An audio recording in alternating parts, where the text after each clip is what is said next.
South African President Jacob Zuma is under pressure to resign, as top members of his own party who have the power to remove him consider their next step.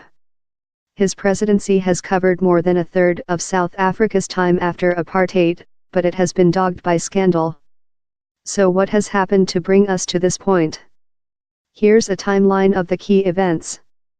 At this point, Mr. Zuma had been a popular and charismatic deputy president of South Africa for 6 years, but he lost his job after being implicated in a corruption trial. He had long been viewed as a possible successor to then-President Thabo Mbeki. As a teenager, he had joined the fight against apartheid with the African National Congress, ANC, and its underground military wing before being jailed on Robben Island with Nelson Mandela.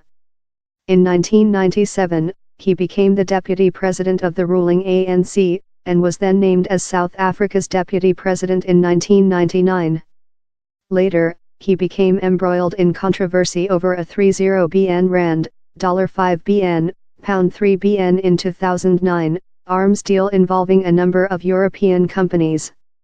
Mr. Zuma's financial advisor, Shaber Sheikh, went on to be found guilty of corruption and fraud.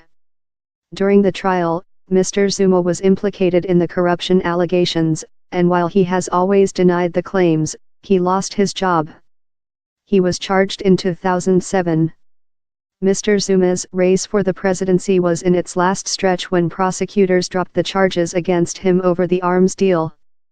South Africa's chief prosecutor said phone tap evidence suggested the 2007 charges had been politically motivated. The main opposition called it an abuse of the prosecutor's role. However, Mr. Zuma, by then the president of the ANC, went on to win the presidency of the country 2 weeks later. South Africa's highest court ruled that Mr. Zuma had violated the constitution when he failed to repay government money spent on his private home. An anti-corruption body found he had spent $23 million, £15 million, on his rural home in Nkandla in the KwaZulu-Natal province, adding a swimming pool and amphitheater. He later repaid the money. Not for the first time, he faced calls to stand down. Not for the last time, he didn't. South Africa's Supreme Court of Appeal ruled that Mr. Zuma must face 18 counts of corruption, fraud, racketeering and money laundering relating to the 1999 arms deal. This all came about because the opposition Democratic Alliance brought a case before a Pretoria court, demanding that the president face charges. Mr. Zuma lodged an appeal, but lost it. First of all, a Pretoria court ordered Mr. Zuma to set up a judicial inquiry into corruption claims against him and his associates, which he eventually did in January. The inquiry was one of the recommendations made by the country's anti-corruption watchdog to curb state influence peddling, which the president had tried to challenge. Judge Dunstan Mlambo described Mr. Zuma's attempt to challenge the rulings as ill-advised and an abuse of the judicial process. Then, separately, a judge ruled the president had abused the judicial process by trying to block a report on corruption. The figures that keep appearing in allegations against Mr. Zuma are the wealthy Indian-born Gupta family, who are accused of using their relationship with the president to influence cabinet appointments and obtain lucrative government contracts. The Guptas and Mr. Zuma deny any wrongdoing, but the allegations will not go away. In the race to succeed Mr. Zuma after 10 years as head of the ANC, Cyril Ramaphosa, South Africa's deputy president, came out on top. He took over the party at a time it was losing popular support under Mr. Zuma.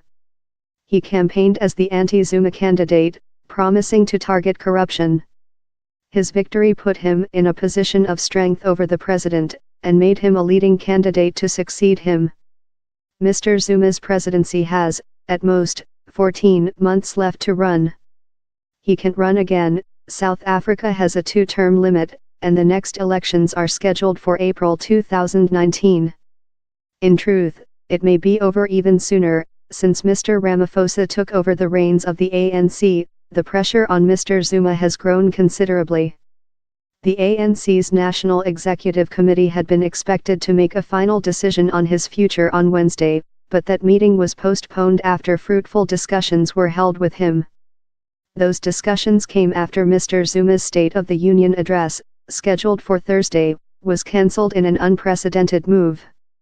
And on Tuesday, the Nelson Mandela Foundation, for the second time, urged Mr. Zuma to step down. South Africa had seen systematic looting under Mr. Zuma's rule, and he must go sooner rather than later, the foundation said in a statement. After being such a key player in South African politics for so long, his presidency is now staggering to a fractious, and perhaps humiliating, end, says the Newsbay's Andrew Harding in Johannesburg.